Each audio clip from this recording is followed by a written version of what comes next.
Hello दोस्तों, good morning. Satpura online classes में आपका स्वागत है। तो जैसा कि आज हमारा नेक्स्ट चैप्टर है 3 फेज इंडक्शन मोटर, ठीक है, जिसमें डीसी मोटर हमारा कंप्लीट हो गया और डीसी मोटर के कुछ न्यूमेरिकल क्वेश्चन भी हम पिछली वीडियो में करवा दिए हैं, ठीक है। तो आज हमारा कौन सा चैप्टर स्टार्ट हो रहा है? 3 फेज इंडक्शन मोटर, ठीक है। तो देखिए 3 फेज इंडक्शन मोटर का इंट्रोडक्शन क्या है, सबसे पहले इसको हम समझ जाते हैं, ठीक है। तो जैसे कार्यशाला हो गए एवं बड़े औद्योगिक कार्य हो गए, है ना, वहाँ मुख्यतः कौन सी मोटर का प्रयोग करते हैं? हम 3 फेज इंडक्शन मोटर का प्रयोग करते हैं, ठीक है। अब थोड़ा सा हम ये समझ जाते हैं कि जैसे जो हमारी इसके पीछे हम क्या पढ़े हैं, डीसी मोटर पढ़े हैं, है ना, क्या पढ़े हैं? DC motor. अब ये क्या पढ़ने जा रहे हैं हम? एसी मोटर, ठीक है। तो डीसी मोटर और एसी मोटर, इनमें डिफरेंस क्या होता है, ठीक है।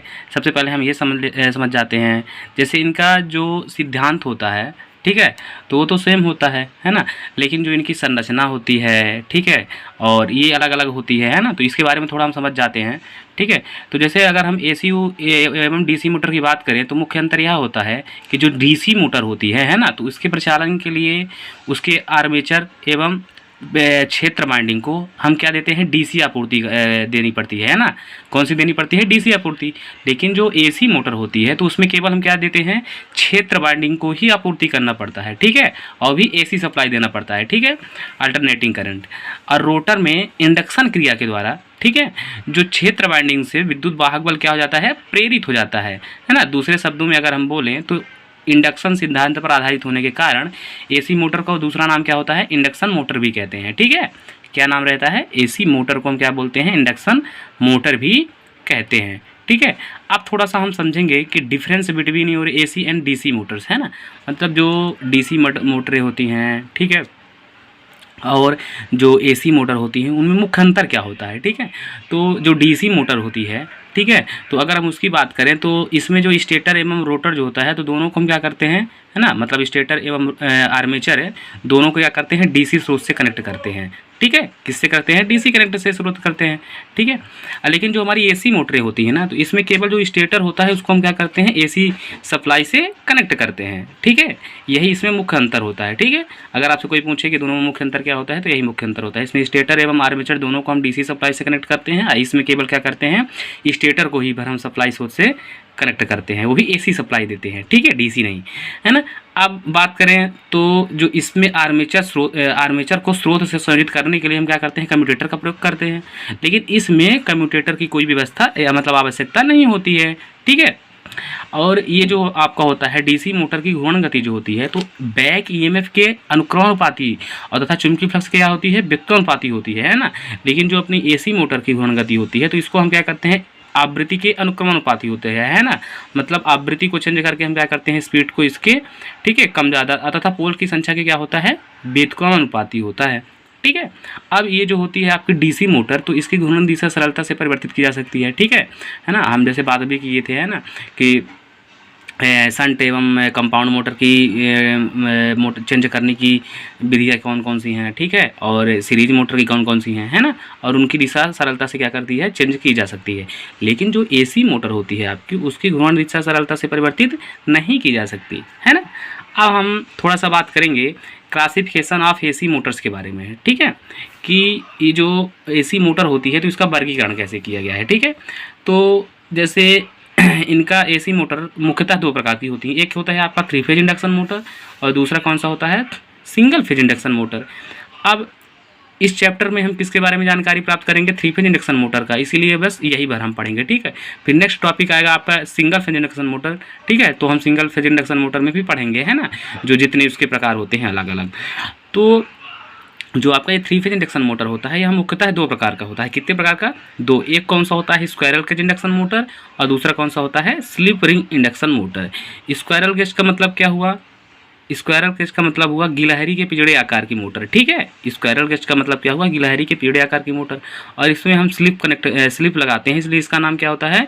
स्लिप रिंग इंडक्शन मोटर होता है, ठीक है। अब थोड़ा सा हम बात करेंगे कि जैसे आपका ये जो यहाँ से क्वेश्चन भी आता है ना, कि जो 3 फेज इंडक्शन मोटर होता है उसका वर्गीकरण किस आधार पर किया जाता है? रोटर के आधार पर किया जाता है कि स्टेटर के आधार पर किया जाता है कि दोनों इनमें से कोई नहीं, है ना, यहाँ से क्वेश्चन आता है। तो ये जो थ्री फेज इंडक्शन मोटर होता है तो इसका वर्गीकरण रोटर के स्ट्रक्चर के आधार पर किया जाता है ना। काहे पे किया जाता है? रोटर के स्ट्रक्चर के आधार पर करते हैं, ठीक है। तो जैसे मतलब इसमें, ठीक है, तो इसके जैसे सिंगल केज, डबल केज है ना, ऐसे इनके प्रकार होते हैं, ठीक है, जो आगे हम रोटर में पढ़ेंगे, ठीक है। अब इसके बाद हम पढ़ेंगे कि थ्री फेज जो मोटर होती है उसकी संरचना कैसे होती है। अब अगर हम बात करें, है ना, कि जैसे थ्री फेज जो इंडक्शन मोटर होती है, ठीक है, इसकी संरचना कैसे होती है ना, तो इसकी संरचना की बात करें तो सबसे पहले इसमें कौन सा होता है? स्टेटर होता है, फिर क्या होता है? रोटर होता है, ठीक है। तो सबसे पहले हम अगर स्टेटर की बात करें, स्टेटर क्या होता है, ठीक है, तो इंडक्शन मोटर का जो स्थिर वाला भाग होता है वो आपका क्या कहलाता है? स्टेटर कहलाता है। और स्टेटर में थ्री फेज बाइंडिंग जो होती है लेमिनेटेड स्टील कोर पर स्थापित की जाती है, ठीक है ना। मतलब कि होता क्या है कि जब हम उसकी स्टेटर में थ्री फेज सप्लाई देंगे, है ना, तो वहाँ पे कौन सा होगा? कोर लॉसेस ज़्यादा होगा, और उसी कोर लॉसेस को कम करने के लिए हम क्या करते हैं? लेमिनेटेड स्टील पर स्थापित करते हैं, स्टेटर पुल करते हैं, ठीक है। तो मतलब लेमिनेटेड स्टील करने से क्या होता है? वहाँ पे हम कोर लॉसेस को कम किया जाता है, ठीक है। जो उनकी पत्तियों की मोटाई होती है तो कितनी होती है? 0.35 से 0.5 या 0.6 mm होती है, ठीक है। और ये भी ध्यान रखना, ये जो हमारा स्टेटर होता है ना, तो ये प्रेरण मोटर का जो होता है तो स्थिर वाला भाग स्टेटर कहलाता है। और स्टेटर में हम क्या करते हैं? Three phase binding laminated steel core पर स्थापित करते हैं, ठीक है।